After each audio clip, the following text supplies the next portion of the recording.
when people ask about our company, I say it's like a family. We care about each other. And I've been in a big organization, ran a big organization, and I've done the smaller one. And the benefit to the smaller organization is you can have a spirit of everybody helps everybody else. And nobody's a big ego. So when we do, we win a creative award or we win an assignment, we talk about how everybody helped. The people in accounting who got the invoices out, the office manager ordered the paper that was for the presentation, the graphic design person who did the PowerPoint, not just the people who were in the room to present. So you share the appreciation, and I think that's really important. We also go out of our way, I think, to let people grow, and give them chances to do a new thing or a different thing. And that's what young people really want to have a pathway. And very often they're experimenting and looking. I mean, we're not that big, 33 people, so there aren't that many layers. But there are opportunities to go into a different department, to contribute to a campaign. And then we also, we do shoot commercials and videos, come to a shoot to see what it's like, go to a radio station and see what the recording is like. And attend focus groups. So there's lots of opportunities for learning, and I think letting people do that. The last thing that we do is really connecting to the purpose of the work, and I think that's what's kept a lot of our people.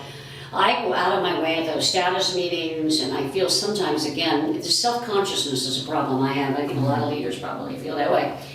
But at the status meetings, I'll talk about, like my daughter who teaches at University of Santa Barbara in the psychology department. She texted me and said, "Mom, in my class with my graduate students, they mentioned the Talk, Read, Sing campaign as a great example of communications for families, particularly families that are disadvantaged, and they didn't even know it was your campaign." Well, that's my company's campaign. We developed that 5 years ago, and I'm so proud of it. And I say that, I tell that story to the employees with cheers. And then a social media post where a person says it changed their lives.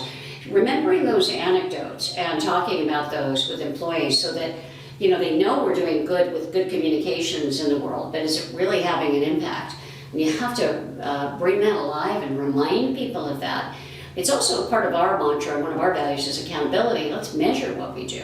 So sure enough, when the advertising runs, the calls to the helpline go up. That's the way it should be. And the website, and you can see it. And I share that data with the team, and I want them to know we hold ourselves accountable. Yeah. So being purpose-driven and living and showing the purpose, I think, is important. And we all know the stories are more valuable than the statistics usually. So I always look for those stories and those narratives. It feels inspiring, but it also feels like a lot of work. Like to go out of your way to make sure you're doing the appreciation, out of your way to make sure that the purpose is there, out of your way to make sure you capture the story and then how to articulate it so everyone really. So how do you do that on a day-to-day basis when you're being also bombarded with just the overall tasks of running an organization? It's a challenge. I mean, I deliberately kind of set to-do lists for myself. And I have a process in the morning before the status meeting of kind of reflecting and writing a few notes so I don't forget.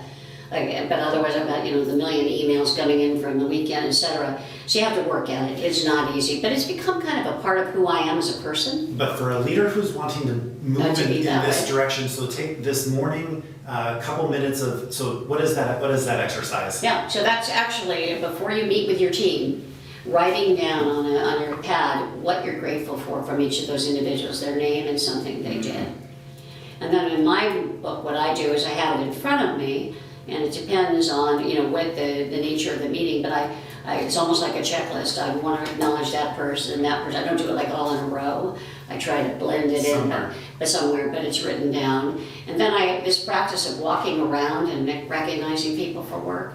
I do that typically around 10 o'clock in the morning and 3 o'clock in the afternoon. So it's literally a part of my routine. And I can't say I do it every day, but it's really on my mind when I haven't done it. So I get up and I walk around and ask how people are doing, go out of my way, especially since we have a couple of floors. I want to make sure I go downstairs and see the people that are on the second floor and below me, because I don't tend to visit there as much. You've got to kind of force yourself to do it. The irony is, I have a half hour. If I don't, if I just stayed on the emails or I made those sales calls, it would probably be better for my business. But you reap so many benefits from that you don't can't calculate like people staying with you longer, people working later at night because they want to prove to you that they can get something done. So it has lots of benefits that are intangible and sometimes later tangible.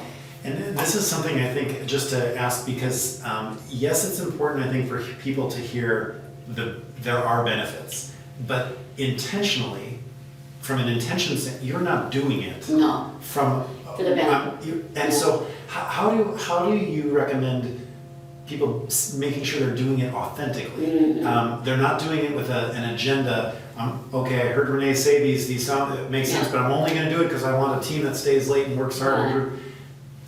You know, well, there's an adage in psychology and research that shows when you do the behavior, your feelings change. Mm. So actually, if you start to engage in the behavior, you'll start to feel the good feelings and it will become intrinsically rewarding. So start the pattern, and if unfortunately it isn't maybe as authentic, it's deliberate with that intention to be a good leader, but you'll get reinforcement such that it'll become a natural phenomenon to do. And it's important to be able to keep it up and do it regularly. That's again, consistency is important with employees. Well, I heard you say on two things. So first of all, one, make it a routine, put it in your calendar, 10 and 3. Mm-hmm. And if that's a 15-minute walk around, 30-minute walk 10 around, minutes, 10 minutes. 15 minutes, right. Yep, but put it in the calendar so it's a system, like you would for any other part of your process. Like make being a good leader a process. Let me give you a little real truth about that, Jeff. So I plan to try to do it at 10 o'clock. I have a lot of client meetings, 10 to 11, right? But inevitably they don't usually go all the way, right? So 10:45. So when the meeting's over, I actually walk around. So it's in that 10 o'clock hour, and in that 3 o'clock or sometimes 4 o'clock hour. Right. You don't want to go around at the end of the day and make sure, are you still at your desk? It's 5:30. If they aren't there, you don't want them to think you're spying on them. Checking in. Mm-hmm.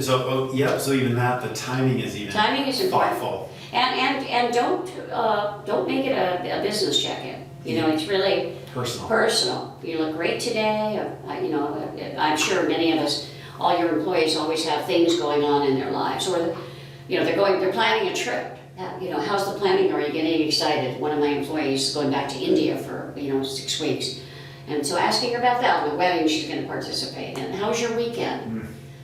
All those kinds of things. The fact that you remember.